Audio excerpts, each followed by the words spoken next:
বন্যায় এ পর্যন্ত 18 জনের মৃত্যু হয়েছে। উজান থেকে আসা ঢলের পানিতে নতুন করে প্লাবিত হচ্ছে ফেনীর দাগনভূঞা সহ পার্শ্ববর্তী এলাকা। যোগাযোগ বিচ্ছিন্ন হয়ে পড়েছে সাপুয়া, জয়লস্কর সহ বেশ কিছু ইউনিয়ন। পানিতে রাস্তাঘাট ডুবে যাওয়ায় দুর্গম এলাকায় ত্রাণ বিতরণ এবং উদ্ধার কাজ ব্যাহত হচ্ছে।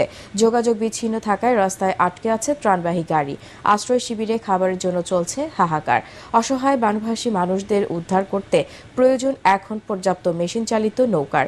ফেনীর বন্যা কবলিত এলাকা ঘুরে রিপোর্ট করছেন মুশফিকুর রহমান, ছবি তুলেছেন এমদাদুল হক। বন্যার পানিতে ডুবে গেছে ঘর, আদরের মেয়ে আর পালের দুটো গরু নিয়ে টিকে থাকার লড়াই তাদের। ভেসে গেছে রাস্তাঘাট, ফসলি জমি, মুরগির খামার, গবাদি পশুর পাল, ভাসছে মানুষ। পানিবন্দী স্বজনদের উদ্ধার করতে না পেরে দিশেহারা অনেকেই।